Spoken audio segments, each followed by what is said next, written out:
All right, welcome to Halitics. A little bit less bumpy today than yesterday, but didn't have a perfect start. Hoping to get that going next week. Maybe I'm just a little rusty because I took that 5-6 days off, whatever it was, for the holidays. And I'm glad I did. It was good to refresh, recharge, reset the batteries, but got to get back into the swing of Halitics. Hope you'll join me today, 240-242-5646. You saw the title. It is a Friday free-for-all, so even more so than usual, I do hope you'll take a moment, if you can, if you get an opportunity, and something I say while I'm live strikes you, then yeah, give me a call. Let me know what you're thinking. We'll try to highlight some of the responses to what I've been doing this week, which is really only yesterday, obviously. Some of those responses that I've seen on social media. And let me just, again, we've got this new, just from one day, right? Yesterday, I spent a couple hours after the program slicing and dicing the hour or so of footage that I had broadcast to provide you with some shorter videos. I've had people tell me, yeah, an hour is a lot of time to commit. I just don't have it. I'd rather if you gave us some more bite-sized chunks. So I am trying beforehand to sort of figure out what would be likely segments, somewhere in the 10-15 minute range, some a little shorter. I'd like to keep it in the 10 to 15 because otherwise you just get too many segments, and I probably won't. And I won't, like yesterday, I didn't do the entire program in segments. I have the live stream that'll stay up, but I'll also have a few topical shorter segments, and we'll continue that. I got a nice comment from Ari saying he really enjoyed that. We'll see if it leads to more hits. I mean, obviously the goal is to get more subscriptions, to get more views out of this. That's kind of what I'm looking for. So we'll see if that actually happens. And, cautiously optimistic, got a few hits yesterday, but it kind of depends. It also gives me some sense by doing this, what you like, what you want to see, what types of topics grab your attention versus what you gloss over. And one thing I noticed, it doesn't appear, and this doesn't shock me either, that my daily discussion of the latest terrible news from Gaza, Israel's latest crimes against humanity, they don't necessarily grab you. You're not really all fired up about hearing it. And frankly, I'm not all fired up to discuss it. But, you have to, right? I mean, it's not good. It's not something makes anyone feel like they have any power over the world or positive vibes. And some people don't share my absolute distaste, disgust with our position, the American Democratic Party's full-scale support for the Holocaust, for the Israeli Holocaust in Gaza. Many of you feel I'm too hard on the Democrats. But, I got to call it like I see it. I don't, and I frankly don't understand that position whatsoever. So, again, I mentioned yesterday during the broadcast that today would be a bad day, that the numbers would be high, because there had already been a number of, when I say the numbers would be high from yesterday, right? So as I understand it, the 24-hour death count from the Hamas health ministry is the day before. When we get it, it's whatever the day before was in Gaza. So Middle East time, the day before, so today being Friday, this would be the 24 hours that were Thursday from midnight to midnight Thursday to midnight Friday. That would be 77 killed. And as I mentioned yesterday, during the Thursday morning, I already knew that Israel had launched various air attacks, bombing on refugee camps. So we knew there would be a high number today, and indeed 77 killed Thursday in Gaza by the Israeli genociders. I don't know what else. That's just the way it is. 45,658 identified Gazans killed by the Biden-Harris administration through its support of the Israeli military and the Netanyahu regime, and that includes 77 victims yesterday. All right, so I won't spend too much more time today on that. I spent a fair number of minutes yesterday talking about what Israel was doing in Gaza. I will, though, return to a topic I mentioned a little bit later in the program that certainly touches on this, and that is the Maryland-Israel Development Partnership, MIDP. I've got another video to play of that. Incredibly disappointing. Monterey County executive defending the involvement of his county, Monterey County Executive Mark Elrich. We'll get to that a little bit later in the program, but it's extremely disheartening for me because I always have considered Mark to be one of the, and I still do actually, one of the very best Democrats out there, one of the few electeds from the Democratic Party that you can point to and say, well, this is a guy who really is on the side of the people, who really isn't corrupt, and who you could use if you wanted to as an example of the kind of Democrat that we need to infiltrate the party to change it. And I've, of course, taken the position the Democratic Party is not redeemable. The Democratic Party cannot be the vessel in which we sail to a better world. That will not happen.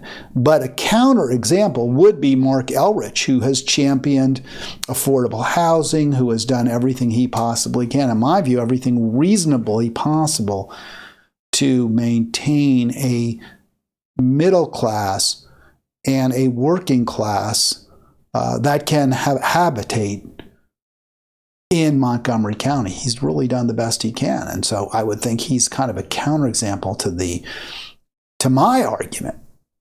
But he has disappointed greatly when it comes to the Israeli Holocaust. We'll get to that in a little bit in the program. Again, 240-242-5646 if you want to join me. Always want to hear from you. Don't forget, hit like. What do people say? Smash that like button. Hit subscribe. Would really love to see the numbers continue to grow. Got a little bit of a bump at the end of last year. Would like to see that, obviously, continue. So I mentioned, I think it was yesterday's program, that one of the tried and true ways to increase your longevity is not to drink, not to smoke, to exercise. Although interestingly and surprisingly to me, exercise is apparently not as clearly associated. The evidence isn't quite as powerful that when you exercise regularly, you're going to live longer. That isn't quite as obvious as it is in the data that if you don't smoke and you don't drink, you'll live longer. I'm a drinker, not a heavy drinker, but a social drinker. And I've really been cutting back lately, mainly because I get hangovers now. Just like one drink, one beer, the next morning I wake up and I know, even if I had one or maybe two glasses of wine, I know I did. So as I age, I'm definitely feeling the impact more, and I'm really cutting back, and I'm sleeping better and feeling better. Alcohol is bad for you. It doesn't cause cancer in nearly the same numbers as cigarettes do. But if you drink, even if you drink a limited amount, you increase your risk of cancer. And it's not clear that it does help you when it comes to fighting heart disease. There were a number of studies. The French don't get a lot of heart disease. The Italians don't get a lot of heart disease because they drink red wine. Apparently, that's not the reason. That's not a factor. So the Surgeon General is calling for warning labels on alcohol. And I don't have a problem with that. I don't think it's a bad idea, but I don't know that it makes much of a difference. We do know what reduces consumption of the bads. And one way that you reduce, because if that's your goal, right, we want people to drink less. Presumably, it's not the goal of the alcohol industry. It's not the goal of the distilleries. It's not the goal of the brewers. But if the goal of the society at large, health officials, do-gooders, people who care about the general populace, maybe, spouses who want their husband, wife, partner to live as long as possible, then you're like, yeah, smoke less, don't smoke, don't drink, or drink less anyway. So what works, we know that labels don't seem to do much. So here's a little chart I put together with cigarette smoking. There are many factors that have involved, but you can see that chart shows a steady decline from a maximum of about, 40 packs a day, something like that, or 40 cigarettes. Yeah, is that amazing? Percentage, there it is. I thought that was the number of cigarettes people smoked. So in the early to mid 50s, you had almost half the population were smokers. At least they had smoked in the last week. And in 64, warnings first were put on cigarette packages. And you can see that between 64 and 70, where I have that TV ban on ads, right? An ad on TV advertisement, ban on TV advertisements for cigarettes 6 years later. You didn't see much of a decline, a little bit of a decline, but it was steady. It wasn't any increase. And in fact, when that ban first went into effect, there actually was a little bit of a bump, surprisingly. But then you see a steady and significant decline in the number of Americans smoking in the past week, down to 11%. Isn't that tremendous? I mean, we've really, there's a lot of things you look at society and you say things are worse today in so many ways than they were 60 years ago. Not in every way, but in many, many ways things are worse. Most importantly, I think, inequality. Education so much more expensive for most people, unaffordable. And there are many other examples, but there are some. We've made some advances as well, and one of them is this tremendous reduction in the consumption of a terrible product, one that kills you: cigarettes. So what caused it? Maybe the warnings had a small effect. The TV ad ban clearly made a big difference. What you don't see on this chart is the impact of taxes. There's been a consistent rise in the amount of taxes that cigarette smokers pay. And that has been the biggest factor, even more than the ad ban, which is really important. I don't want to dismiss it. That ad ban's a big deal. But what we really have found is that it's raising the price of the product to the consumer causes people to smoke less. It's just that simple. We just saw from that chart that a very deadly product is less and less evident in our society because of two factors that are listed on the chart: the warning labels, which is what the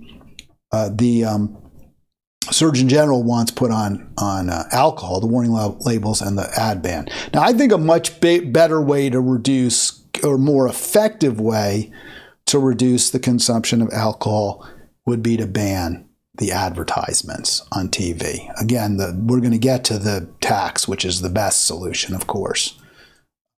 The consumption tax, the purchase tax, that's the best solution. But just raising just the labels don't really seem to make much of a difference. And you can see that while Americans are smoking less, we're drinking about the same or even a little bit more than we did 54 years ago. And like tobacco, the chart shows a spike this time in the, I guess it's late 70s. And then per capita alcohol consumption started to decline until 96. And you can see I put that little red line there. Now, we've always had beer ads on TV, and that's actually hurt the whiskey industry, the vodka industry. People drank less hard stuff because they were drinking more beer, which I would say on balance is probably less bad. I mean, it's better to drink a less strong alcoholic drink than a more potent one. But they're all bad for you. They're all bad. Hard liquor ads returned to TV in 96, and you can see the rise since then, right? Significant. We were below 500. This is, by the way, the NIH is the source here of this data. But we were below about 500 drinks per year. That's the number there on the left, if you can see it. Let me see if I can make this chart just a little bit bigger for you. Is the number of drinks per person consumed per year. And it's not as much as I would have thought. So somewhere now a little bit over 500. So less than 2 per year per person. But obviously that's tremendously varied. When the hard liquor ads return to TV, consumption returned. So what does that tell you? Let's just keep the ads off, right? I mean, it seems so obvious. Now, I know a lot of people are going to say, but we need those ads. We want it for the TV revenue. And my answer is, so what? Who cares if you want more? If TV stations want more revenue? I don't care. I'm not carrying water for the TV industry, for the networks. Pay your execs a little less money. Pay your TV stars a little less. I think we can all survive. We're all better off if we're drinking less booze, right? So take the hard liquor ads off. That's not something that Vivek Murthy... the Surgeon General can go so far. He can say, we can put warning labels on alcohol. And in the end, nobody really cares. It's not going to make much of a difference. It's virtue signaling. We feel better. You look at that bottle of wine, you see, it can cause cancer. It can cause miscarriages, whatever. Fetal alcohol syndrome. But in the end, it's not going to make any real difference to the bottom line of the alcohol industry. But if you take the ads off the TV, then you're starting to make a difference. You're improving people's health, you're reducing consumption, and you're hurting the bottom line of the alcohol industry. So that's why it won't happen. Don't expect your Democratic Party anytime soon to be calling for any reduction in ad revenue for the TV networks. That ain't going to happen. You may argue, you may say, well, Hal, I don't really believe, because I've heard this, right? Because this was the argument, well, we'll get to it in a moment, as I say, about tariffs, right? Is that, they don't make any difference. Gasoline tax, I've heard this all the time. Gasoline taxes. People are going to drive no matter what. It doesn't matter if you raise taxes. People are still going to use fossil fuels. And we know that's false. We know from data points, from examples, that when you raise the price of gasoline, people drive less. What's really striking, and might be less likely to be the case, is when you raise the price of the most addictive, I believe, and I could be wrong, so you want to argue with me, go ahead, I will caveat this. I believe that just about the most addictive drug is nicotine. Even more, and I know cocaine, crack, right? Those rats or whatever will keep hitting the little button to get their little fix of crack or cocaine, even until they starve. I think nicotine is even more potent. Gives you even more of a rush.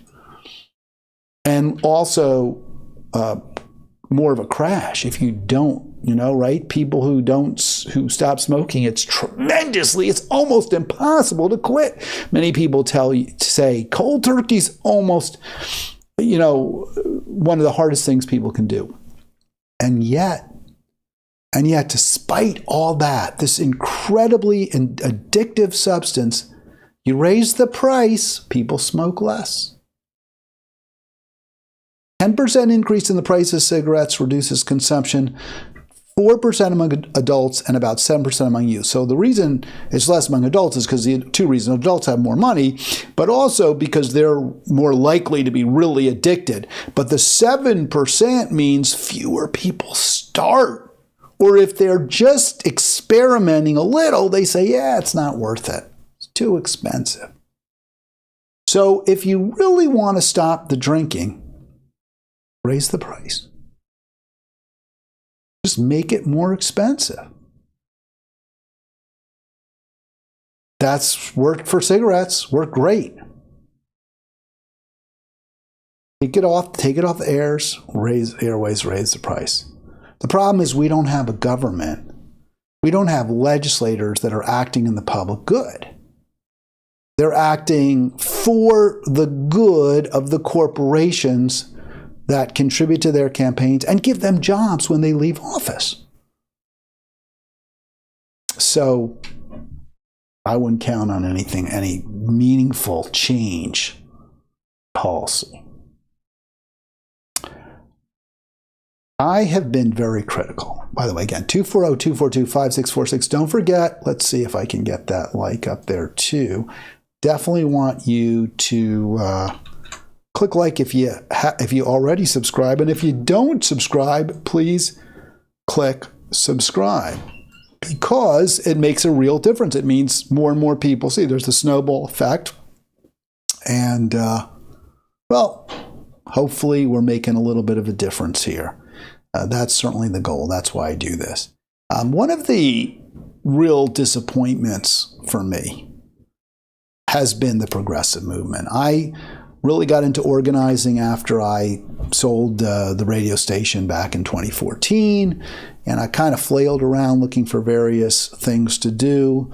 Got pretty into organizing work with the Green Party here in Montgomery County, Maryland, which didn't go quite as well as I had hoped. There were certain issues with the Green Party, but I'm all in for the Greens. But I can see why there's, honestly, they have their challenges, and I get why, honestly, there's a lot of skepticism about the Green Party. And I see that, but I also believe there's no better option. There's really not even a viable option right now for us to move forward. I had hoped, I really did have hopes that progressive Dem enter type groups, we're going to, like what Cenk did and Kalinsky, who's really been a sellout. Man, he's been a disappointment. What a progressive he is. But the idea we're going to put people like AOC, we're going to be able to take over the Democratic Party. That felt real to me. It doesn't feel real anymore. So this is such a perfect example of the utter intellectual, I won't say moral bankruptcy, but the intellectual bankruptcy of the progressive movement. I was actually on a PDA call last night, and I have been, I didn't say anything. I just, you could say something, which I want to give PDA a lot of credit. I was worked for Our Revolution, and they don't have any means. They don't provide. Our Revolution provides zero means for its activists, its donors, whatever term you want to use, to provide feedback, to provide input into what the organization does. There's none of that in Our Revolution. Our Revolution is totally top down. And it's not even just like top down from the staff down. It's top down from the executive director and the chair down. They tell you, and then you tell the members. I give PDA a lot of credit. That is not how PDA works.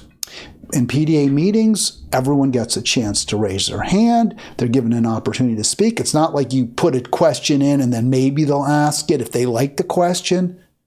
So I give PDA that much credit. And it's significant.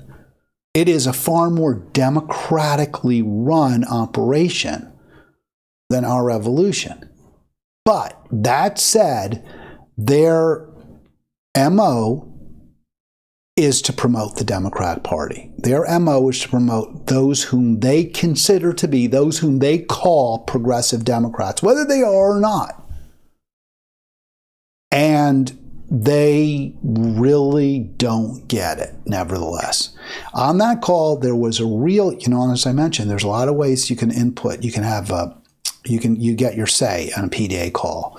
So I'm on the call last night, and a number of people are very critical of the Democratic Party, of the way that AOC didn't get that ranking committee chair for the oversight committee, from the support for the genocide, the failure to learn anything from the two defeats to Trump. So the rank and file in PDA really does get it, and they're not happy. By the way, hey, Ari, good to see you in the chat. Just want to let you know I am checking that out. So there's definitely a groundswell, at least in progressive Democrats of America, to maybe we got to go somewhere else. Maybe the Democrat Party, my view, the Democrat Party cannot be a change agent.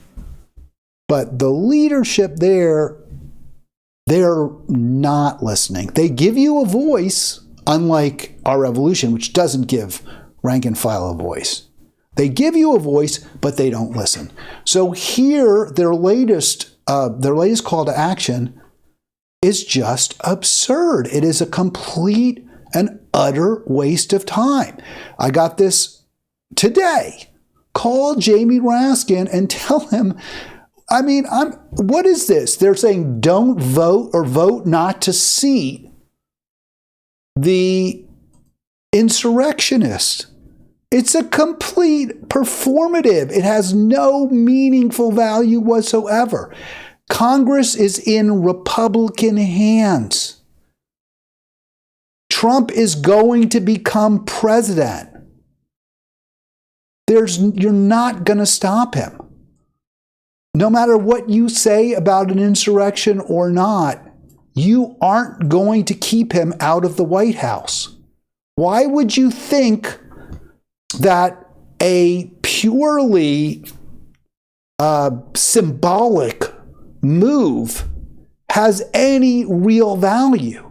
In fact, it's incredibly counterproductive. What we have seen from the American public, and what makes sense, is trying to pass legislation that will make life a little better for the American public. How is voting against Trump and Vance being confirmed going to help that? It's not. It's just going to piss people off. It's just going to piss off the, if not majority, the 49.9% of Americans who voted for Trump. It's going to make them say these people aren't serious. They're hyper-partisan. They attack us, but we're the ones who want to work with them. At least they can say that, whether it's true or not. And before we get to the ask, which I find so ridiculous, so ludicrous, look at what I highlighted there. That this is from PDA. He did us proudly in the House impeachments of Trump. A complete failure. Those impeachment hearings were a waste. They weren't just a waste of time. They were purely counterproductive. In 21, what you should have been doing is, if you're a progressive, if you want to make life better for the American people, which Jamie Raskin claims to be, what he should have been doing, what would have made PDA proud, is leading the charge for Medicare for all, pushing hard against the Democratic establishment, saying we've got to do this for the American people. PDA says we'll only endorse Democrats who support Medicare for all. Well, Raskin pays lip service to Medicare for all, but in the end has done nothing to advance it. In fact, by leading that House impeachment effort, he made it more difficult, more unlikely that there could be Medicare for all. Any Republicans who might have considered supporting the effort, that might have been brought on board, or short of actual Medicare for all, voting to say lower the age of Medicare eligibility, which would be a significant step, by the way. Anybody you might be able to persuade to do that, you're hardening them. You're making it less likely. Any populists, you're making it less. They're going to say, we're not going to work with you. And of course, the impeachment of Trump only added to the narrative that he's the victim, that he's constantly being attacked by Democrats who are not interested in leading. Now, whether you believe that or not, whether you agree with that or not, that's what it did. Did it keep Trump from winning? Not at all. So PDA, I'm just at a loss to think why they would ever make this a centerpiece of a strategy. Is like, let's call Raskin and tell him to vote what? Hold him accountable. You don't have a majority in Congress. Also, look, I get the argument, right? It is in the Constitution. If you're an insurrectionist, you don't get to be president. I understand that. And I think there's a fair argument. Yeah, Trump. Yeah, it was. What he did was terrible. Trying to stay in office when clearly he had lost. It's clearly anti-democratic. It was an awful thing that he did. I'm not in any way going to defend that. But what I'm going to say is, nevertheless, it looks really bad when the American public vote for Donald Trump and you say, we're not going to let him take the seat. We're not going to let him take office. It looks like you don't really care about democracy. It looks like you're uninterested in the will of the people. And that would in fact be the case. Clearly, if somehow the Democrats said, yeah, please click subscribe. I moved all the boxes around so I could put that subscribe button up there and you'd see it when I played it. The subscribe GIF, I think is the word that I was looking for. It looks like you're a Democrat who doesn't care about democracy. Because Trump won the friggin' election. That's who the people want. They all knew about the insurrection. They all knew what he did. And more Americans voted for him by far than anybody else. It looks like a trick. It looks like you can't win by fairly. You can't win by just having the best candidate who argues persuasively that their policies will make life better for the American people. So you're trying to stop the guy who did beat your ass. What are they thinking? 240-242-5646. 240-242-5646. Oh, from Ari. Just getting back to the conversation about drinking. Coffee. Yeah, I love coffee. I don't believe, now I really hope, I was thinking about this when I was doing my program, because I drink pretty much like a liter of coffee a morning, maybe a little less, not quite. So maybe 25 ounces. A liter would be 33.6 ounces, I believe. So I probably drink somewhere between 25 and 30 ounces of coffee, which is what, 4 cups, 5 cups, something like, because they say 6 ounce cup versus an 8 ounce cup, somewhere in that range, right? 2 large, it's not an incredibly big amount of coffee, but it's a lot of coffee. I like coffee. I have read it's not bad for you. Might make you a little more agitated, keep you from sleeping. I don't have trouble sleeping at night. I wake up in the middle of the night. I have no trouble going to sleep. I don't think it has anything to do with caffeine. So from all I've read, coffee is not a health problem. But I could be wrong. If I'm wrong, let me know. 240-242-5646. Text, call, what have you. Put it in Halitics for crying out loud. But one thing don't do. Don't say, well, we should keep Trump from taking office because look, I get it. You made your case. The American public rejected it. The court of public opinion said, we don't care, or we don't care enough to vote for Kamala. Okay. So what should we do? What can we do? And I keep, we've got to come up with an alternative to the duopoly, or I prefer actually the unitary party. And I've talked I talked about that yesterday, and I'm going to promote later in the program, put my money where my mouth is, the candidacy of Andy. Oh my gosh, how can I can see his face? I can't remember. He's the green guy from Baltimore, Andy Ellis. Andy Ellis. He's been on the show before. We'll have him again. He's going to be in Baltimore. No, he is in Baltimore. He'll be in Annapolis tomorrow, capital of Maryland, which is where I'll be, 1:30 to 3. Unless it's just too bitter cold, maybe I'll only stay for a half hour. But I'll be there at least in body and for a period of time and in spirit for the entire time. Hope if you see me, and you'll know it's me because you can see me right now, please come over and say hi. I'd love to talk to you at the Andy Ellis kickoff for governor of Maryland. So I think that's what you got to do. This position is not taken kindly to by many, even those who are familiar with my program, who at least on occasion watch it, listen to it. They don't support. That's the answer. And I'm always open. I'm always all ears. If you have a better option, if you have a better solution, I want to hear it. So here's from the comment. It's just free for all, so we're going to definitely highlight critique of my view.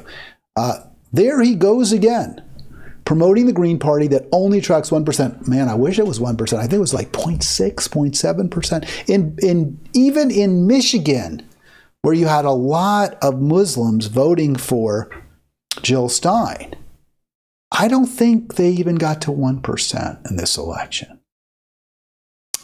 Promoting the Green Party that only attracts 1%, hoping against hope to draw 2. The effect is that the Republicans the party of the elite 1% gets elected. I don't get, let me just interrupt that, or let me just point on that. How is it that the Republicans are the party of the elite?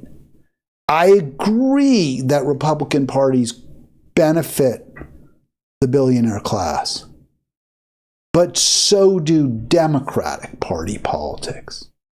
In some ways, Democratic Party politics probably benefit elites. At least, let me say it this way, the policies espoused by Kamala may benefit elites to a greater degree even than some of the policies espoused by Trump, especially her call for endless war with Russia. Only people who benefit from that are very rich people. Everyone else suffers. Maybe a few generals, I don't know. So that statement is extremely misleading because the Republican Party is the party, because the Republicratic Party is the party of the elites, not just the Republican Party. And then they go on to say it would be better to form a coalition with the Democrats, secure a seat at the table, and perhaps achieve 15% of what you want rather than nothing.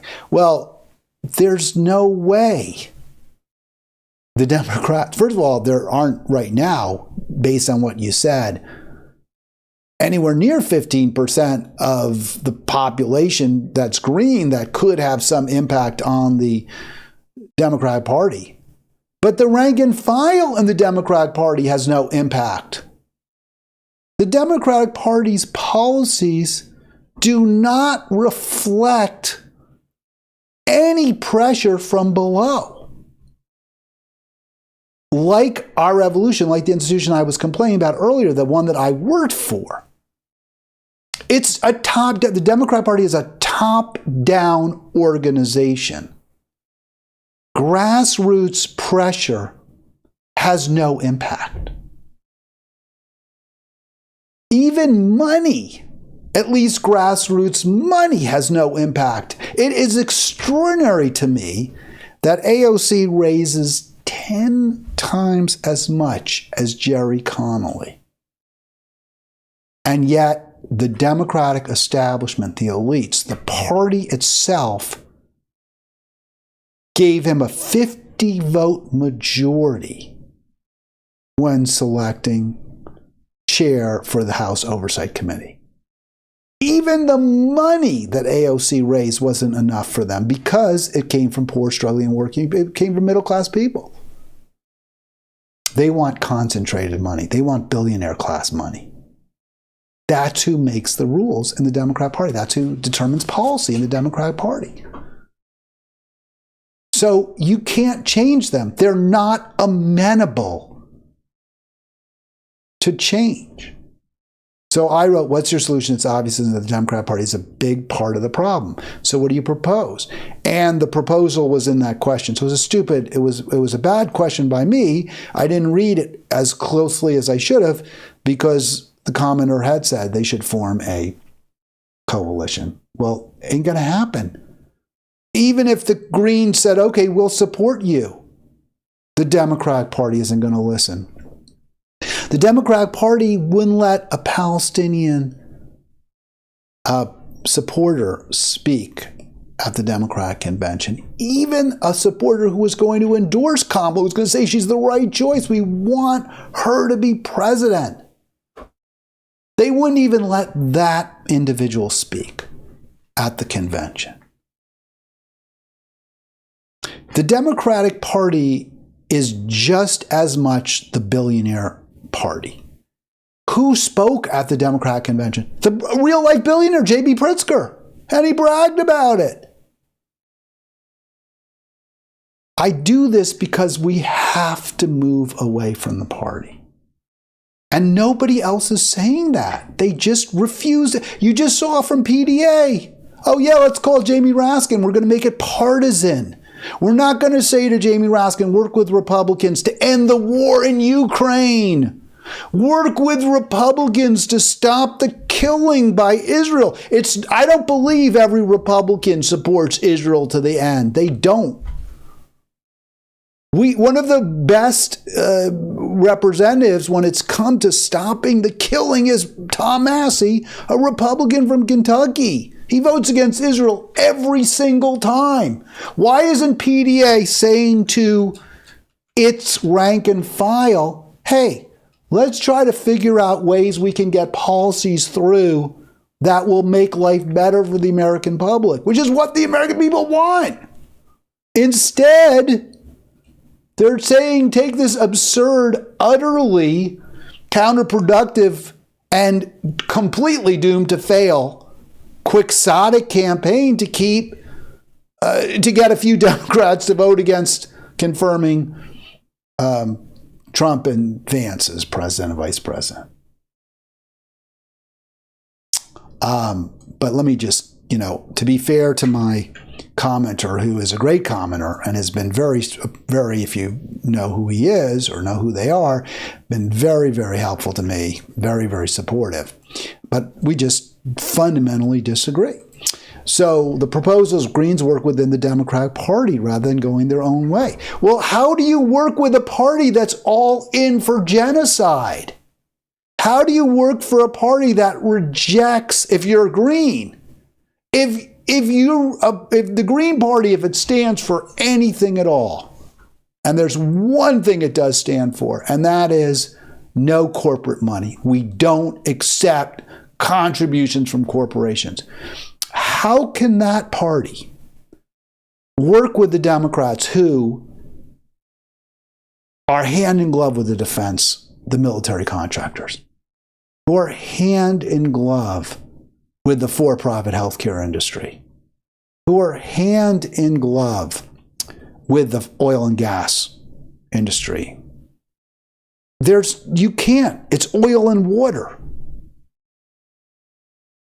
It's like you're saying to Jews will try to work with the Nazis. You can't do it.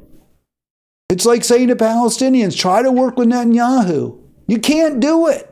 They're mutually opposed to each other. History shows that only by supporting Dems that portions of the Green Agenda have been approved. I'm curious about that. Maybe that's true. I'm not aware of that. It is true that the Green New Deal was, in fact, I guess, a green idea. But it was co-opted by the Democrats. They took full credit for it. They didn't give the Green Party any credit for it. And in the end, the Green New Deal was not impactful. It wasn't in the way that it needs to be, which is to reduce consumption. As we know, as I've shown, the way you reduce consumption of fossil fuels is you raise the price. You reduce the most addictive substance on demand. People smoke less because the product costs more money. You want people to consume less fossil fuels, raise the price. It's just that simple.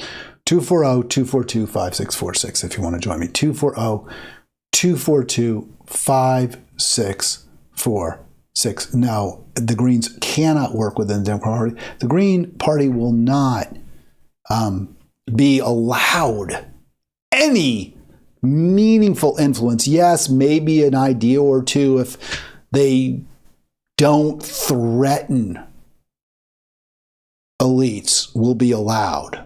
But ultimately, the impact will be to stifle meaningful change, not to promote it. All right, so let me just finish off with my commenter here. We'll move on.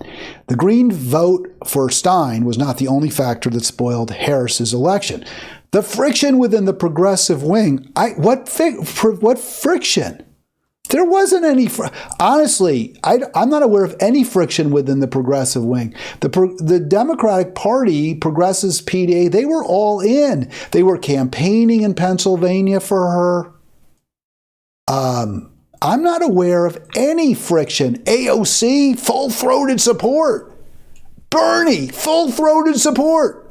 Unwavering commitment to Kamala. Now the Green Agenda won't be enacted. It wasn't going to be enacted. And if you're talking about the Green New Deal, again, it didn't change the trajectory. It didn't reduce consumption of fossil fuels. Biden set a record for production.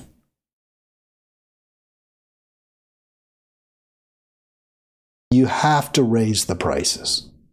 And that's something the Democrats will absolutely fight against tooth and nail. All right, 240-242-5646. Final comment from my commenter, which is, yeah, I agree with you. And by the way, someone who's worked within the Democratic Party, so the point is you want Dem enter, right? The problem is, even when they enter, we talked about this before, AOC doesn't get the committee position as ranking Democrat. Jamal Bowman voted out of the party, voted out of the House. Cory,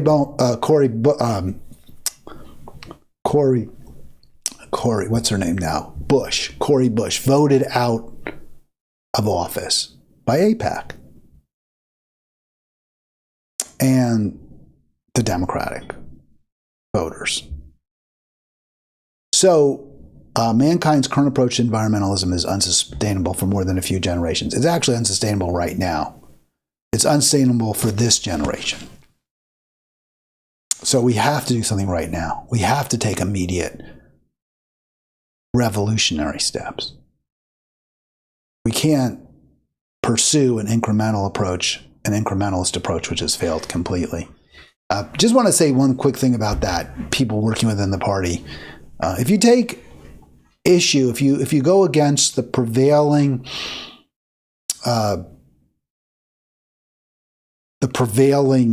forces within the party, which is big money, which is corporate money, which is AIPAC. If you take positions against them, you will be defeated in the end.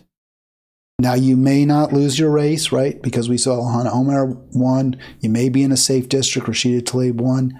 Your allies will be gone. Either they'll be voted out like Bush and Bowman, or they'll abandon you the way AOC did. But you're not going to be able to make a difference. You're not going to change this country for the better. I'm very, very troubled by the Maryland-Israeli Development Partnership. I just learned about this from Maryland Peace Action. I will be in Annapolis on Wednesday. I don't know if I'll be doing a show Wednesday. In the past, when I've been rallying with Code Pink Wednesdays, I've been able to do this program in the afternoon. But it looks like this Wednesday, at least coming up next week, I'll be in Annapolis for the day. So I may not be, if that is the case, and it looks like it is now, I'm not sure, then I will be off Wednesday. But I think it's worth it. I'll take videos to the extent I can. I'll interview people. I'll try to have as much footage as I can of that lobbying day in Annapolis, where we're going to be lobbying against any support for the Maryland-Israel Development Partnership. I want to show another video, a video that they put together. Here's another one. I'm not sure if MIDC put this together, but here's where they're confronting about the most progressive executive, the most progressive Democrat in the country who's holding elective office. And I believe that is my county executive, Mark Elrich. I don't think anyone quite reaches his level of progressivity. And this video I find incredibly depressing. And again, a great example of why ultimately the Democratic Party cannot be the solution.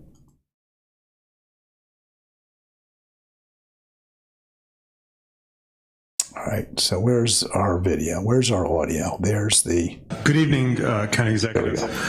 You talked a lot about the budget constraints. I'm concerned about this Maryland Israel Development Corporation Center, the Montgomery County. Okay, there it is. By the way, I always get it wrong. Maryland Israel Development Center. That is the actual title. I called it a partnership. He said corporation, which makes perfect sense that you would think that. It's actually the MIDC, which is the Maryland Israel Development Center. And it's a public-private partnership between the Maryland governments and Israeli companies. Fascism, right? Pure fascism, government and business tied together. So here we go. $1,000 to per year, and the state gives hundreds of thousands of dollars to. It seems like a boondoggle, and it's a country that is engaged in apartheid and genocide now, and I don't understand why. This video, October 17th of last year, October 17, 24. So the genocide had been going on for over a year when this questioner is asking County Executive Mark Elrich, why are we giving our taxpayer money? Why are we promoting Israeli businesses with that money? Our tax dollars need to be going to Israeli companies and weapons manufacturers. So, I hope that you can cut that off. We've been talking about this for years. You know that. I'd say the hard thing for me on this is, where do I draw the line? We do business with... Let me just interrupt. So that's Mark Elrich, who I really like, and I know, and I've done work for Mark, and I even spoke at an event honoring Mark. I have a lot of respect for Mark Elrich. He's one of the few people that when he speaks, and few people in government that when he speaks, when he provides a particular argument for a particular position, I listen. I don't just think it's make weight. I'm like, I'll reconsider views. Not usually, to be honest with you, but yeah, he says, I support this or I support that. I'm going to be like, well, maybe he's right. Maybe that's a good idea when I didn't think it was. That's how good Mark Elrich is, in my opinion. And yet he's so completely wrong. His first argument, it's so bad. Well, it's a problem. Where do we draw the line? Meaning Israel's bad in some ways, yeah, but so are lots of other countries. No, then don't do business with them either. It's not a hard one. You don't need to do business with these foreign countries. You can do business with American businesses that are promoting a better environment for workers, for consumers, for the state. You can do that, Mark. You don't need to do business with a genocidal, ethnic cleansing state. You don't need to, an apartheid state. And to say, well, draw the line, because what about Congo? What about China? Well, none of them are as bad, first of all. Israel's the worst. But if you want to point to other states and say they're doing terrible things to their people too, Saudi Arabia, I'm with you. Don't do business with them either. That where do you draw the line is such a bad argument. Business with lots. I hear you. I don't. Poison gas manufacturers here because they. Right, so he just says, is it true that we have poison gas? It's hard to understand. Is it true we have poison gas manufacturers? I'm going to replay that for you. And that was shades of the Holocaust, right? Because how did the Nazis kill Jews and other undesirables, other Untermenschen, with poison gas? More with bullets, but plenty, in the millions, with poison gas. Lots. I hear you. I don't. Initially, poison gas manufacturers here because they. But they're not the only poison gas manufacturers, and we probably. So they're not the only poison. Isn't that amazing? His argument is, well, yeah, Israel. There are some poison gas manufacturers from Israel here. I'm not aware that Israel's using poison gas. They're doing awful things. They're committing war crimes. They're committing I wasn't aware. But that answer by Mark, well, they're not the only. There's lots of people who make poison gas. So the fact that we have a poison gas manufacturer doesn't mean, it's so terrible because there's others. That is so awful. This is This is about the best Democrat there is. And that's his answer. This party has to be left behind. They taint everything they touch. And why is Mark making that argument? Because it's money. He's looking for revenue desperately. And he doesn't even have the power to raise taxes on the wealthy. You can't do that in Maryland. Only the state can raise income taxes. Yes, they can impose a sales tax. No, they can't raise income tax. It's disgusting. So I sort of get where Mark is, but no, you can't. There's some limits. There's some red lines. And he won't go over. He won't cross. He won't say no. He won't say... he crosses it. He says, I'm going to support the genociders. It's horrible. It's just not going to work. We cannot get to a better place with the Democrats. We can only get to a worse place, maybe a little bit more slowly. So I'll wind up the program today. Got in my hour, which I'm happy about, and I will do some editing and cut it up into smaller segments. But I do really, really hope, let me just repeat again, and look, I support Andy for governor. I think he's a really good guy. I think if he became governor, of Maryland, things would get better here. How much power would you, of course, everything's limited. He would be with there are not Greens running up and down the ballot, which we need. But any boost to an emerging or alternative party is huge. And again, I don't totally agree with Andy on everything. We've had some strong disagreements. But ultimately, where he is where I am, which is we need to move towards a world where everyone has enough and nobody has too much. And he will do that. He will promote policies that reduce the power and wealth of elites and increase the power, political and purchasing, of poor, struggling, and working. And in this case, since he's in Maryland, Marylanders.